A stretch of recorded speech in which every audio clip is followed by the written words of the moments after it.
Good morning, everyone, and happy Monday. Thanks so much for joining me here on our Morning Pulse segment on our digital platforms. I'm Kelsey Marier, your host and producer for this little digital broadcast that I bring you every weekday morning right here at KTTC. We like to bring you local headlines that are in southeast Minnesota and northern Iowa so that you know what's going on in the world around you in our local communities. I'll also share a little bit about what's happening in the weather department, and then I will let you go on your way and back to what you're doing for your Monday. I hope you had a great weekend and are ready for a brand new week. So today I am bringing you 3 local news headlines. Again, a little snippet of the weather, which is actually really important today. So stay tuned for that at the end of this broadcast. And then that is all I have for you. So we're going to start with a story in southeast Rochester. It's kind of a developing story that we've been following over the last several hours. We're talking about a crash on the southeast side of town. So authorities responded to the intersection of South Broadway and 3rd Avenue Southeast. This was right near the Starbucks and Taco Bell.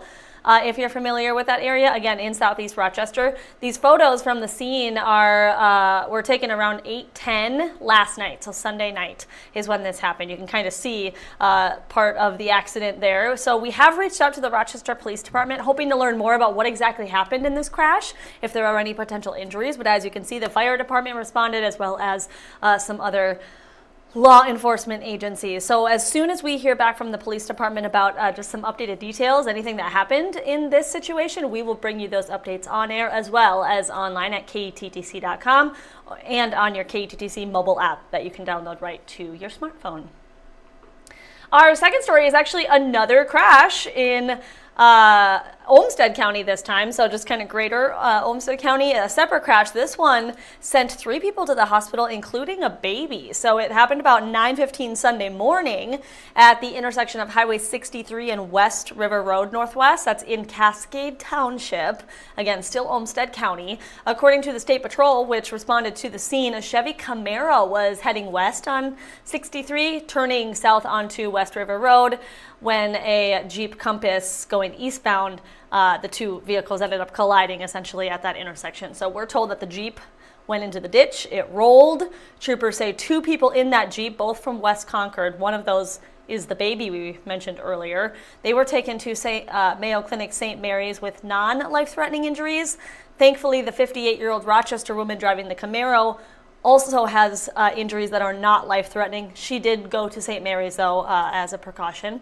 The State Patrol says that woman, the 58-year-old Rochester woman, was not wearing a seatbelt at the time of this crash. So 2 different crash stories we wanted to bring you, both happening on Sunday.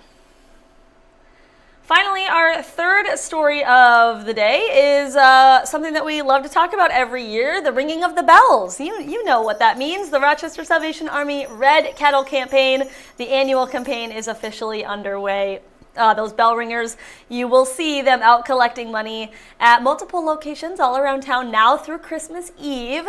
According to the Salvation Army, those volunteer bell ringers in Olmsted County raise about an average of $100 an hour, and they're out for several hours of the day, kind of doing shifts normally, those volunteers. But last year, Rochester area bell ringers raised more than $350,000. Of course, that's thanks to all of you at home who contribute to those red kettles every year. The nonprofit, of course, is always looking for more volunteers to help ring those bells during its annual Christmas campaign. So if you are interested in that, we do have a link for you to sign up on our KTTC mobile app.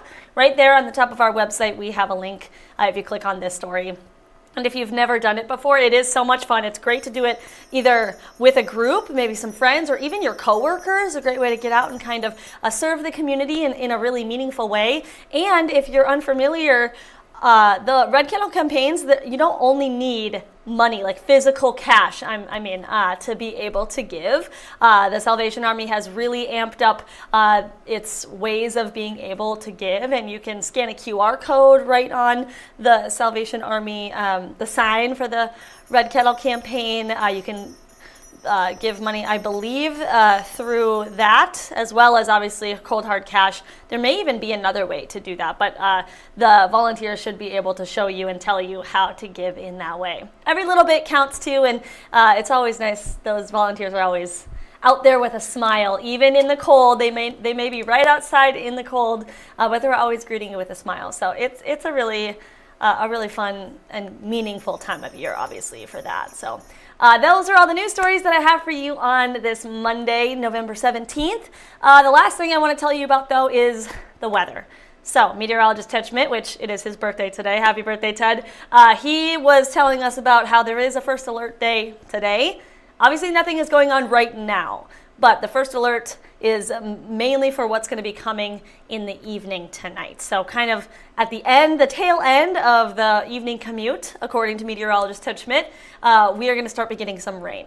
Then, as the temperatures drop, that rain has the potential and most likely will be turning into snow after the midnight hour. So kind of into our Tuesday morning. So that first alert day is really impacting us tonight into Tuesday morning, and it may or may not, most likely will impact your morning commute on Tuesday. So we are in the potential to get up to an inch or more of snow, So if you don't know where your snow brush is for your car, your ice scraper, any of those things, you may need to prepare and plan for that today so that you are prepared for the snow that we're going to be getting overnight.